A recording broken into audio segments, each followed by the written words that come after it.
নমস্কার। বাংলা নববর্ষ বাঙালির কাছে একটা আবেগের দিন। আজ শুভ নববর্ষ।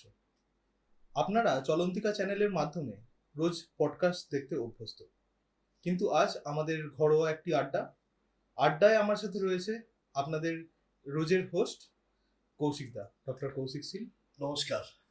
আজ আমরা আড্ডায় আপনাদের জানাবো পয়লা বৈশাখ বা নববর্ষ বা বাংলা ক্যালেন্ডার এলো কিভাবে, কবে থেকে এর শুরু। দাদা, এটা একটু বলো যে পয়লা বৈশাখ কবে থেকে শুরু হয়েছে বা এর পিছনের ইতিহাসটা কি?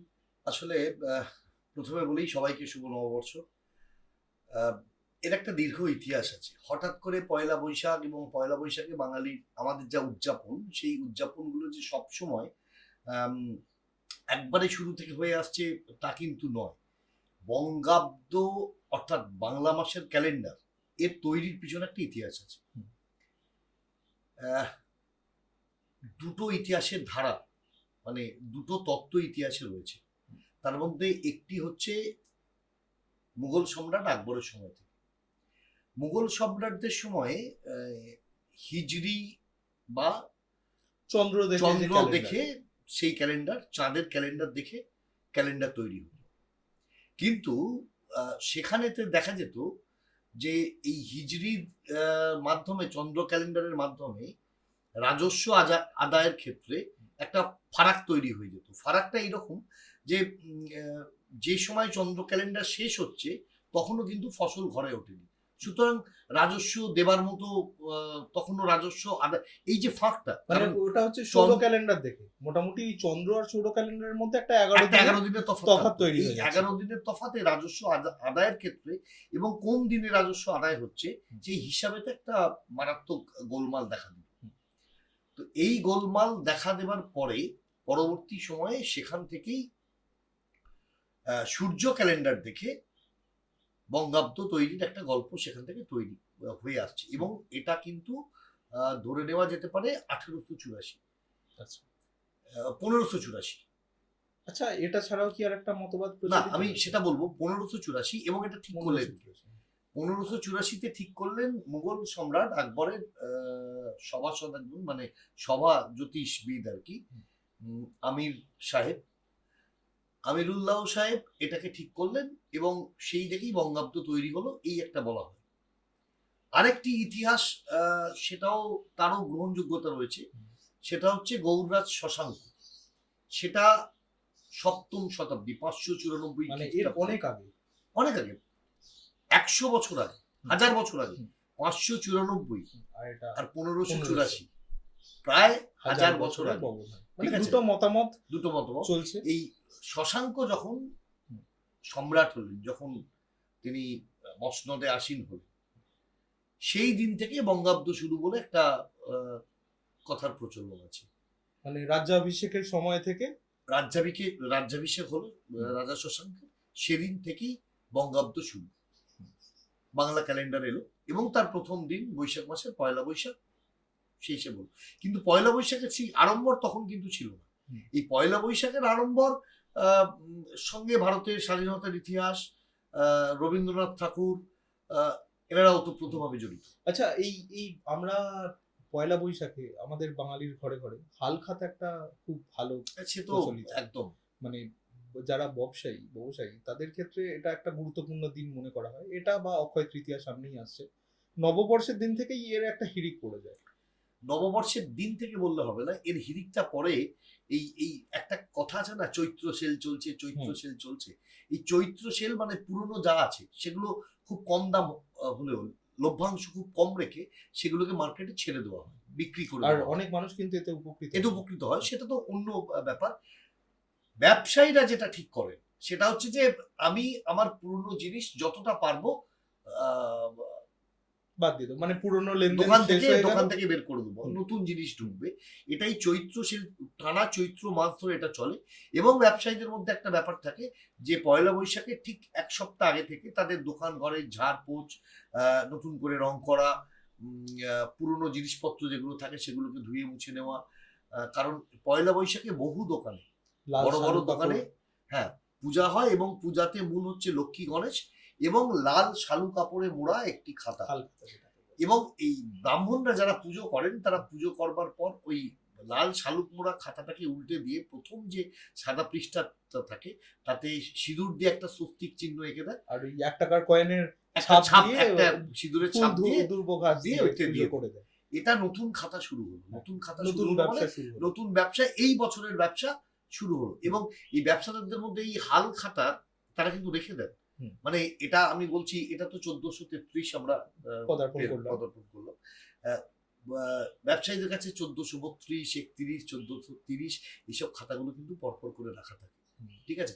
এবং এটা দিয়ে পরিষ্কারভাবে যেটা জানতে পারা যায় যে এটা একটা ইতিহাসও বহন করে, কোন সময়ে কোন জিনিস। যে আমি আজকে 5 কেজি ময়দা বিক্রি করেছি, তৎকালীন মূল্য কি ছিল, এখন মূল্য কি আছে। হুম। মানে এটার একটা অর্থনৈতিক দিক এবং মূল্য বৃদ্ধি সেটাও কিন্তু এই থেকে খাতা দেখে পরিষ্কার পরিষ্কার পাওয়া করে ধরা যায়। মানে এটাও একটা ইতিহাস বহন করে। আর ছোটবেলার এমন কিছু স্মৃতি মনে পড়ে নাকি এই পয়লা বৈশাখের দিন? পয়লা নববর্ষের বৈশাখের দিন হালখাতার স্মৃতি আছে এবং সেগুলো সুখদ স্মৃতি। বাড়িতে প্রচুর মিষ্টি আসতো এবং পয়লা বৈশাখের ঠিক আগে আগে বাবাকে ঠিক করতে হতো বিভিন্ন দোকানে টুকটাক যেগুলো বাকি থাকতো সেগুলোকে দিয়ে দেওয়া। এবং দোকানদাররা তখন কেউ চা খাওয়াতেন, কেউ শরবত খাওয়াতেন, আর হাতে একটা করে মিষ্টির প্যাকেট এবং একটা করে বাংলা ক্যালেন্ডার। এবং সেই ক্যালেন্ডার বিভিন্ন ধরনের হতো। সেই ক্যালেন্ডারে কখন মনীষীদের ছবি থাকতো, রবীন্দ্রনাথ থাকতেন, রবীন্দ্রনাথ নজরুল পাশাপাশি রয়েছেন এরকম থাকতো, স্বাধীনতা সংগ্রামীদের ছবি থাকতো, সুভাষচন্দ্র বোসের ছবি থাকতো আশ্চর্যজনকভাবে। আবার পয়লা কিছু ক্ষেত্রে লক্ষ্মী গণেশের ছবি লক্ষ্মী গণেশ, এবং লক্ষ্মী গণেশ শুধু নয়, মানে হাজারো দেবদেবী, মানে কেউ নারায়ণের ভক্ত হলে তিনি নারায়ণের লক্ষ্মী নারায়ণ করতেন, লক্ষ্মী গণেশ করতেন, কেউ কৃষ্ণ, কালী, এবং তারাপীঠের কালী, তারাপীঠের মা, দক্ষিণেশ্বরের মা, কালীঘাটের মা, এরকম এরকম বিভিন্ন ছবি থাকতো। এবং নিচে ওই 3টে করে মাস থাকতো, সেগুলোকে একটা করে হয়ে গেলে খুলে ফেলে দেওয়া হতো। মানে আমার ছোটবেলা একটা মনে পড়ে, ব্যাপারটা হচ্ছে বন্ধুদের সঙ্গে রীতিমতো আলোচনা হতো যে কালকে কতগুলো দোকানে গেলি, কতগুলো কি পেলি, মিষ্টি সেগুলো থাকতো, সেগুলো এটা একটা আনন্দের দিন ছিল। এবং আমার পাড়ার, আমার মনে পড়ে আমার পাড়ায় হতো শ্রীমন্ত দা, তখন মুদিখানার তখন বেশ বড়, পাড়ার একটাই মুদিখানার দোকান। তো শ্রীমন্ত দার দোকান সাজানো হতো, এবং ওই যেভাবে ফুলসজ্জার খাট সাজানো হয়, ওই রজনীগন্ধার যে ছড়িগুলো হয় তাকে ধরে ধরে বরফি করে, বরফির মাঝে একটা করে, এবং আলাদা করে পাখা আনা হতো, লাইট লাগানো হতো, সামনে লোকজন বসবেন বলে চেয়ার দেয়া হতো। এবং সেখানে একজন আবার নিযুক্ত হতো ওই পার্টিকুলার দিনে, কে কত জমা করলেন তার নাম দিয়ে সেই জমাটা। কারোর হয়তো অনেকটা বাকি রয়েছে, সে হয়তো দিতে পারছে না, হয়তো 600 টাকা বাকি রয়েছে, সে দিচ্ছে 400 টাকা বা 300 টাকা, তার নামে 300 টাকা লিখে দেওয়া হলো, আর 300 টাকা জের বলে লিখে দেওয়া হলো।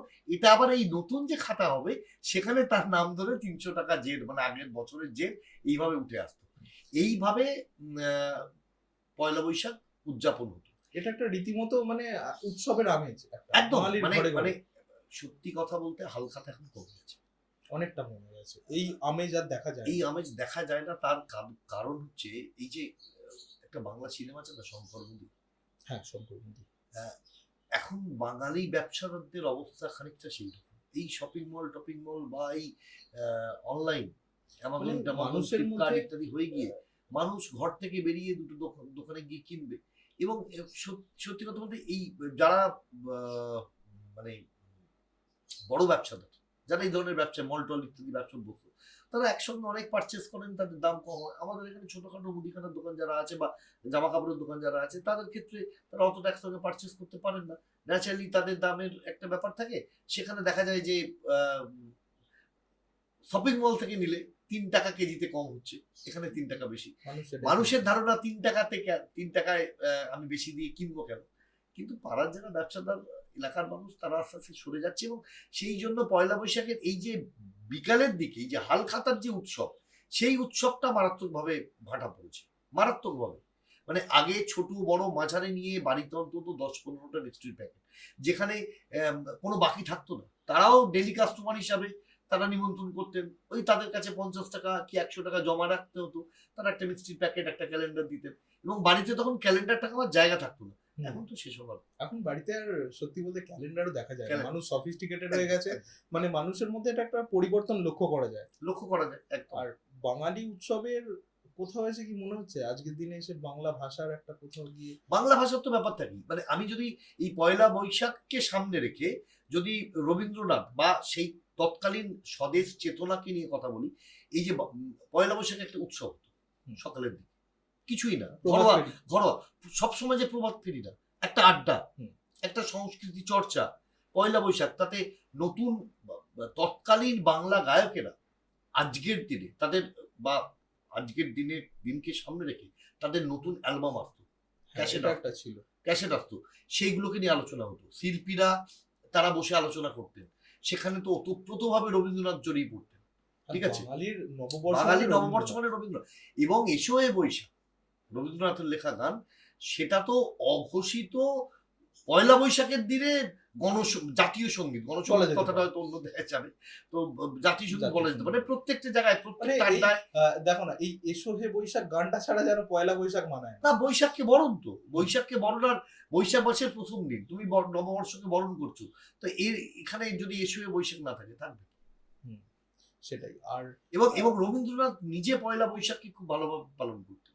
রবীন্দ্রনাথ শান্তিনিকেতনে যারা ছাত্রছাত্রী ছিলেন, যারা তারা সকালের দিকে খুব সুন্দর, প্রথমে তাদের যে উপাসনা ভবন রয়েছে, উপাসনা ভবনে গিয়ে প্রথমে ব্রহ্মসঙ্গীত, তারপর বৈশাখের আহ্বান। আহ্বান করে, তারপর কিন্তু ওই উপাসনালয়ের বাইরে যে বাগান রয়েছে, তারা সেখান থেকে অনুষ্ঠান করতে করতে এটা কিন্তু ছাতিম এখনো তলার চলে। দিকে এখনো চলে। এখন সেই ট্র্যাডিশন তো ধরে রেখেছে, এটা- বিশ্বনাথ ধরে এটা রাখতে পেরেছে কিছু। বাঙালি রবীন্দ্রনাথকে ছাড়া বাঁচতে পারবে না, না। হতে পারে, আচ্ছা, সম্ভব। এই আজকে তো আমরা 2026 সালে ইংরেজি, 1947 সালের আগে নববর্ষের কেমন প্রচলন ছিল? মানে এটা কি একটা স্বদেশী আন্দোলন বলা যেতে পারে এই দিনটাকে? প্রথমত নববর্ষের সঙ্গে পোশাক আশাক জড়িত ছিল, বাঙালি পোশাক। বাঙালি পোশাক এবং নতুন পোশাক যারা পারতেন, আর না হলে অবশ্যই একদম পরিষ্কার করা পোশাক, এবং সেখানে এই ধুতি পাঞ্জাবি খদ্দর ইত্যাদি ইত্যাদি ব্যাপারগুলো থাকতো। যেহেতু বঙ্গাব্দের সূচনা বা একটা বঙ্গের নতুন বর্ষের সূচনা, সেখানে বাংলাকে নিয়ে বেশি আলোচনা হতো, বাংলা ভাষাকে নিয়ে বেশি আলোচনা হতো, এবং স্বদেশী আন্দোলনের বাংলা ভাষা তো অন্য ধরনের অনুপ্রেরণা, কারণ বাংলা ভাষায় যে স্বদেশী গানগুলো রয়েছে সেই দিনে প্র্যাকটিক্যালি গাওয়া হতো, মানে যারা যারা, মানে আমি বলছি যে যদি নেতাজিকে ভাবা যায়, যদি বিনয় বাদল দীনেশকে ভাবা যায়, তারাও কিন্তু নববর্ষ পালন করেছেন, এবং স্বাধীনতার গান গেয়ে, কিন্তু সেটা কখনো রবীন্দ্রনাথ, কখনো অন্যান্য কোনো শিল্পীর, ঠিক আছে, তারা কিন্তু মানে আজকের দিনটা নতুন করে ঝাঁপিয়ে পড়ার দিন, পুরনোকে ভুলে নতুন করে আবার এগিয়ে যাওয়ার দিন, আবার একটি বর্ষ সামনে আসছে, সেই বর্ষকে আমরা কেমন করে আমাদের মতো করে নিতে পারবো, সে স্বাধীনতার চেতনা দিয়ে, শিল্প ভাবনা দিয়ে, সব ব্যাপারে, মানে পয়লা বৈশাখ সবাইকে টাচ করে। মানে এটা বর্ণ ধর্ম নির্বিশেষে আপামর বাঙালির একটা মেলবন্ধনের দিন। বাঙালিকে ঘর থেকে বাইরে টেনে এনে একত্রিত করে বাংলা চর্চা এবং বাংলা যে বেঁচে আছে মনে প্রাণে আমাদের আছে, রবীন্দ্র নজরুল এক, এটা মনে করানোর দিন। এখন কি হয়েছে, এখন তুই দেখতে পাবি যে ওই মন্দিরগুলোতে ভিড় বেশি হয় পয়লা বৈশাখের দিন সকালবেলা। হ্যাঁ, আগে, মঙ্গল আরতি হ্যাঁ, মঙ্গল আরতি তো একটা হতোই, সেটা তো এখন বরাবর হয় চলে আসছে। আমাদের ষষ্ঠীতলাতে, হ্যাঁ। কাঁদুনের ষষ্ঠীতলাতে ভোর ভোরবেলা 4টের সময় একদম। একটা হয়, সেটা তো বহু বছর ধরে চলে আসছে, এবং সেটা তো আছেই। না, আমি বলছি আগেকার দিনে ব্যবসায়ীরা কি করতেন, সকালবেলার দিকে নিজের দোকানে পুজোটা করতেন, হুম। কিন্তু এখন অর্থনৈতিক ছোটখাটো ব্যবসায়ীদের ক্ষেত্রে অর্থনৈতিক ব্যাপারটা না থাকার ফলে, অর্থনৈতিক জোরটা না থাকার ফলে ব্যবসা ছোট হয়ে গেছে। সেই কারণে এখন যেটা দেখতে পাওয়া যায় সেটা হচ্ছে যে কোনো জায়গা করে, ধামা হোক, পিত্তলের জায়গা হোক, কাঁসারের জায়গা হোক, বা স্টিলের গামলা মতো জায়গায় ওই লক্ষ্মী সরস্বতীকে আনা হয়, তার সঙ্গে গোটা ফল, একটা মিষ্টির বাক্স, একটা হাল খাতা, সেটা এই যে মন্দিরের বারোয়ারি নিচে। যে মন্দিরগুলো রয়েছে, সেটা কালী মন্দির হতে পারে, শীতলা মন্দির হতে পারে, বা অন্যান্য জায়গায় কিছু কোনো মন্দির হতে পারে, তো সেখানেতে আহ তারা করে নিয়ে চলে যান। আগেতে কিন্তু এই পুজোর সংখ্যাটা কম ছিল, হুম। ঠিক আছে, আর পয়লা বৈশাখের সঙ্গে বাঙালির খাবারের একটা ব্যাপার ছিল। অবশ্যই। ঠিক আছে, মানে আজকের দিন একটু পুরনো মোচার ঘন্ট, শুক্তো, এই ধরনের খাওয়া দাওয়ার একটা প্রচলন ছিল। না এখনো সেটা আছে, বনেদি জায়গায় এখনো সেটা আছে। এটা কিন্তু একটা বড় পরিবর্তন। হ্যাঁ, লাউ মানে- পেলার প্লেটে তো আর এই এত ধরনের পদকে তো এইভাবে দেওয়া সম্ভব না। এটা তো ন্যাচারালি সেক্ষেত্রে যেটা হয়েছে, সেক্ষেত্রে ওই বাঙালি সুইচ ওভার করে গেছে এই biryani, mixed mixed fried rice ইত্যাদি ইত্যাদি। আবার বাঙালির এই সেন্টিমেন্টকে ধরে রাখার জন্য তুই খেয়াল করবি বিভিন্ন জায়গায় এমন কিছু রেস্তোরাঁ তৈরি হয়েছে যাদের নামগুলো একেবারে বাঙালি আনা দিয়ে, বাঙালির খাবারের নাম দিয়ে এইরকম একদম এই একটা আহারে বাহারে ইত্যাদি। আমি কারোর নাম আলাদা করে বলছি না, এরকম চাঁদের হাট এইসব লোকাল জায়গাতেও হয়েছে, এরকম হয়েছে। ভূতের রাজা দিল পরে এই দিনে মানে একটা ভালো রকম লাইন Offer দেখতে থাকে। পাওয়া যায়, অফারের অফারও জন্য থাকে, লাইনও থাকে। মানুষের লাইন দেখতে হ্যাঁ, পাওয়া যায়। এবার এবার এই এই যে বাঙালি যে আমরা বাড়িতে রান্না করব না, একটু আউটিং এ যাব, পূজা অর্চনা তো মিটে গেছে, ওসব বাদ দে, একটু আউটিং এ যাব, বাইরে গিয়ে খাবো, অনেক বাঙালি শুনলে রাগ করবেন, যাই হোক। তো সেই জায়গাতে এই এই ভূতের রাজা দিল বর বা এই ধরনের হোটেলগুলো এরা একটা থালি সিস্টেম করে দিয়েছে।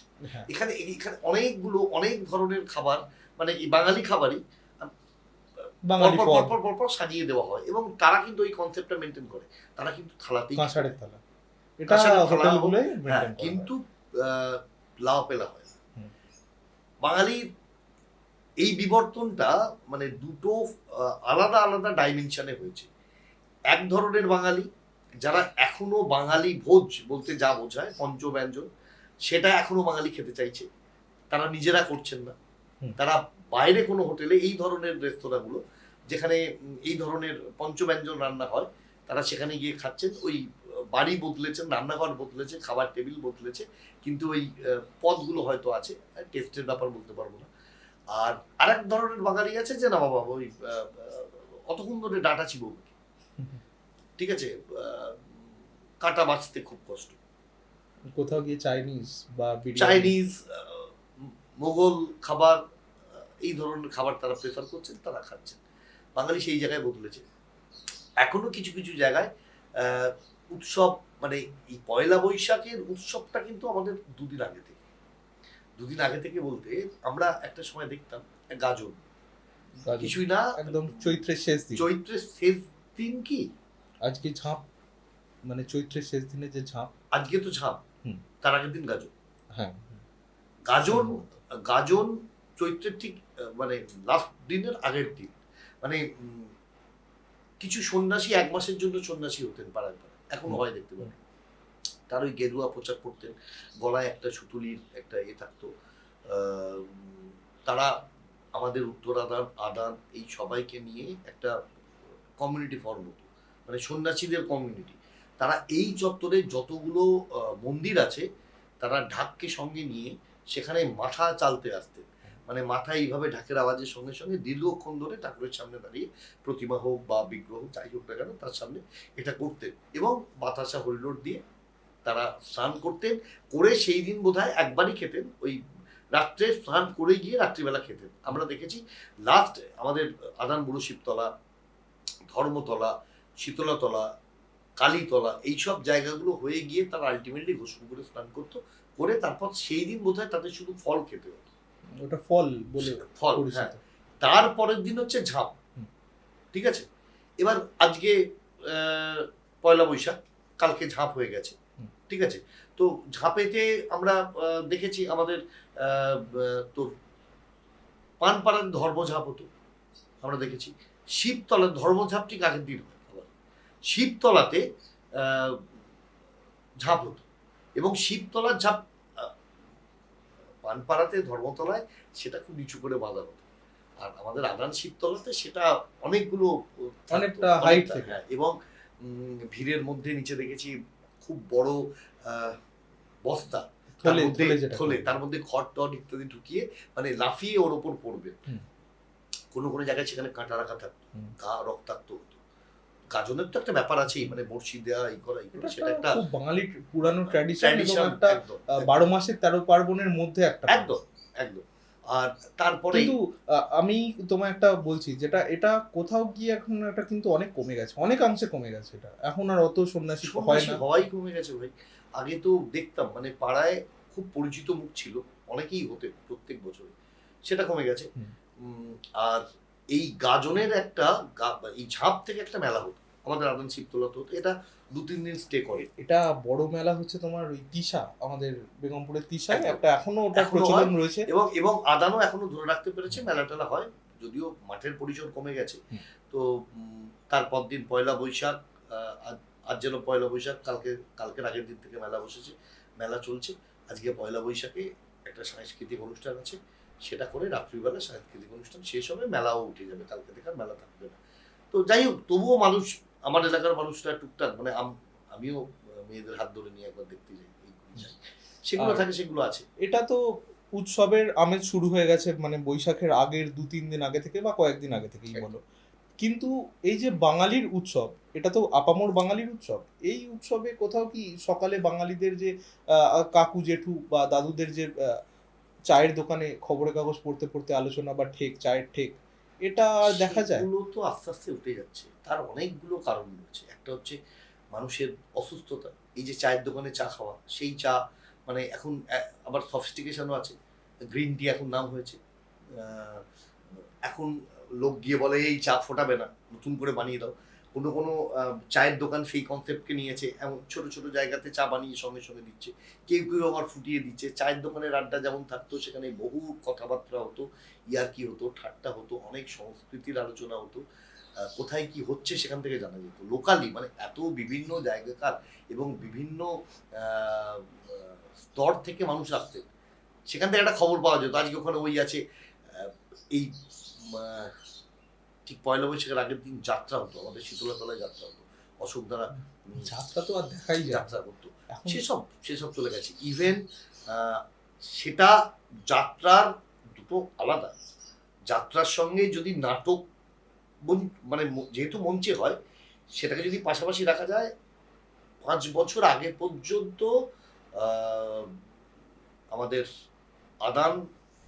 আদানেতে আমরা নাটক দেখেছি, ঠিক আছে, কোনো দেখা যায় আদানের না। নাটক দেখেছি এবং আদানেরই পরিচালক, আমি দাদার নামটা ভুলে যাচ্ছি, পরিচালনা করতে, আমি একবার নাটকও করেছি, ঠিক আছে। তো তারপরে সেগুলো আস্তে আস্তে উঠে গেল, সেগুলো আর হয় না। মানে যত দিন যাচ্ছে আমি জানি না আরো 20 বছর পর এই কনসেপ্ট থাকবে কিনা, পয়লা বৈশাখে মানুষ পাঞ্জাবি পরবেন কিনা, ধুতি পরবেন কিনা, বাঙালিয়ানা কতটা বজায় থাকবে। কারণ এত মানে বাংলা ভাষা থেকে শুরু করে আমাদের সংস্কৃতিতে এত ইনফিলট্রেট করছে বাইরের জিনিস, ঠিক আছে। মানে আমি জানি না অন্য কোনো ভাষায় হচ্ছে, আমার একটা ভাষা পরিবর্তন কিন্তু স্পষ্ট লক্ষ্য করা যায়। পরিবর্তন মানে কি আড়াআড়ি ভাগ, শুধু পরিবর্তন বলাটা ভুল হবে। মানে এই নব্য বাঙালি কে ডিফাইন করা যায়। আমি যদি কাউকে বলি নব্য বাঙালি, মানে তাকে ডিফাইন করা যায়। নব্য বাঙালি মানে সে গুজরাট থেকে এসে আজকে বাংলা ভাষা শিখে বাংলা হয়েছেন না, মানে নতুন বাঙালি মানে তার একটা আলাদা স্তর, মানে এই বাঙালির থেকে তারা আলাদা, হুম। ঠিক আছে। মানে তারা মাছে ভাতে বাঙালি নয়, মানে তাদের মধ্যে বাঙালির পুরো সংস্কৃতি এখনো রপ্ত হয়নি, বা এটা বলা যেতে বাঙালির পারে। পুরো সংস্কৃতি রপ্ত হয়নি না, বাঙালি সংস্কৃতিকে ইচ্ছাকৃতভাবে ভুলতে বসেছে, এইটার এটা একটা বড় ব্যাপার। ব্যাপার, ঠিক আছে। এখন রবীন্দ্রসঙ্গীত চালালে শুনলে লোক বলে কি রে, পাগলের মতো, এটা কি, এটা প্যান প্যানানি গান। এটা দেখো, সত্যি বলতে জেনজিদের মধ্যে মানে এখন এই আমাদের জেনারেশনের ছেলে মেয়েদের মধ্যে রবীন্দ্রসঙ্গীত শোনার একটা প্রবণতা অনেক কমে গেছে অনেক অংশে। মানে বাঙালি রবীন্দ্রসঙ্গীত ছাড়া কি করে থাকতে পারে, এটা আমাদের মনে হয় না হতে পারে। আবার আবার একটা জায়গায় আহ, বিভিন্ন ব্যান্ড, আমি ফকিরা দেখছিলাম কিছুদিন আগে, শুনছিলাম রবীন্দ্রসঙ্গীত গুলোকে একটু অন্যভাবে গাওয়ার একটা প্রবণতা দেখা দিচ্ছে। কিন্তু খারাপ করেনি, ভালোই না, করেছে। খারাপ করে মানে ভালো করেছে, এই জেনারেশনের মানুষদের মধ্যে ওইভাবে পৌঁছে দিচ্ছে। ওইভাবে পৌঁছে দিচ্ছে। কিন্তু রবীন্দ্র চর্চায় আহ, যারা রবীন্দ্র চর্চা করেন, মানে তাদের কাছে কিন্তু ব্যাপারটা খুব বেশি ভালো লাগছে না। কারণ আমি অনেকের সমালোচনা তারা শুনেছি, ওটাকে মেনে নিতে পারছেন না। মেনে নিতে পারছেন না। মানে আমরা সমালোচনা শুনেছি, মানে রবীন্দ্রনাথকে, তাদের কথা হচ্ছে রবীন্দ্রনাথকে বুক দিয়ে গাইতে হয়, শক্তি দিয়ে নয়। মানে আর এই বাকি যারা করছেন, ফকির একটা ভালো হয়েছে, আমি নিজে শুনেছি, কিন্তু বাকি যাদের শুনেছি এত বিকৃতি হয়েছে। কিন্তু রবীন্দ্রনাথের গান নিয়ে কিছু ফিউশন, সেটা মারাত্মক ভালো কাজ হচ্ছে। এই রিসেন্ট একটা গান বারবার সোশ্যাল মিডিয়ায় ঘুরে ফিরে আসছে, অচেনা বৈশাখ। খুব সুন্দর হয়েছে। ঠিক মানে আছে, এসবে অচেনা- বৈশাখকে অন্যভাবে রিপ্রেজেন্ট করে এসবে করেছে। বৈশাখকে অন্যভাবে মানে সেখানে represent করে রয়েছে এবং ইমন, এবং একদম মানে খুব শোভন, ভালো, শোভন, দুর্নিবার, হ্যাঁ, লগ্নজিতা, এরা লগ্নজিতা এরা বেশ ভালো গেয়েছে। তো সেটা ভালো লাগলো, হুম। কারণ ওখানে রবীন্দ্রনাথকে যেভাবে ফিউশন করে রবীন্দ্রনাথকে নিয়ে আসা হলো, সেটা খুব খুব কানে ভালো। কানে ভালো লেগেছে। কিন্তু আবার কিছু এমন চিৎকার আছে, মানে সেই চিৎকারগুলোকে নেওয়া যায় না। আজকেও তো তুই জানিস আমরা প্রোগ্রামের আগে আমরা কিশোর কুমার শুনছিলাম রবীন্দ্রসঙ্গীত, ঠিক আছে, আজ খেলা ভাঙার খেলা। এইসব গান তো- আলাদাই কথা, আলাদাই বার্তা দেয় এগুলো। মানে বাঙালির যে নববর্ষ, এই নববর্ষের বৈশাখ মাসে রবীন্দ্রনাথকে নিয়ে আমরা চর্চা করব। আমাদের অচেনা রবির নতুন এপিসোড আসবে। একদম। আমাদের আজকে বৈশাখের প্রথম দিন, সকলকে আবার শুভ নববর্ষ জানাই। এবং কোথাও গিয়ে এখনো মনে হচ্ছে আমাদের বাঙালি সত্তা, আমরা যে বাঙালি, সেটাকে আমাদের ধরে রাখতে হবে, আমাদের বাঙালি ঐতিহ্যকে ধরে রাখতে হবে, বাঙালি সংস্কৃতিকে ধরে রাখতে হবে। বাংলা ভাষায় কথা বলুন, আমি তাকদুম তাকদুম বাজাই বাংলাদেশের ঢোল, সব ভুলে যাই আর ভুলি না বাংলা মায়ের কোল। এরকম একটা একদম। গান ছিল। এই গানটাকে মনে রেখে আমাদের এগিয়ে যেতে হবে। আমাদের নববর্ষের যে ছোট দোকান, বি ভোকাল ফর লোকাল একটা কনসেপ্ট, সেটাকেও ফিরিয়ে আনতে হবে। আমরাও বেঁচে থাকি, আমাদের আশেপাশে সকলকে নিয়ে এগিয়ে যাই। এই শপিং মলে যাওয়ার থেকে পাড়ার মুদির দোকানই বেস্ট। এটা শঙ্কর মুদি একটা সিনেমার মধ্য দিয়ে আমরা দেখতে পেয়েছি, মুদির দোকানগুলো কিভাবে হারিয়ে যাচ্ছে। এই সব মিলিয়ে বাঙালি সংস্কৃতিতে একটা খুব ভালো ভাটা পড়ছে। প্রযোজক। এটা আমাদের বাঙালি সংস্কৃতি বেঁচে থাকুক। সকলকে আবারও শুভ নববর্ষ জানিয়ে আজকে আমাদের এই পডকাস্ট শেষ করছি। আপনারা আগেও দেখেছেন আমরা লোকাল বা আমাদের আশেপাশের ইতিহাস নিয়ে বা সংস্কৃতি নিয়ে চর্চা করছি। এইভাবেই আমরা এগোতে থাকবো। পাশে থাকুন, সাথে থাকুন এবং সাবস্ক্রাইব করুন। আমাদের এরকম ভিডিওগুলো ভালো লাগলে আপনাদের মতামত জানান, আমাদের কি ভুল ত্রুটি রয়েছে বা আমরা আরও আপনাদের জন্য কি উপস্থাপনা নিয়ে হাজির হতে পারি। ধন্যবাদ। শুভ নববর্ষ। শুভ নববর্ষ।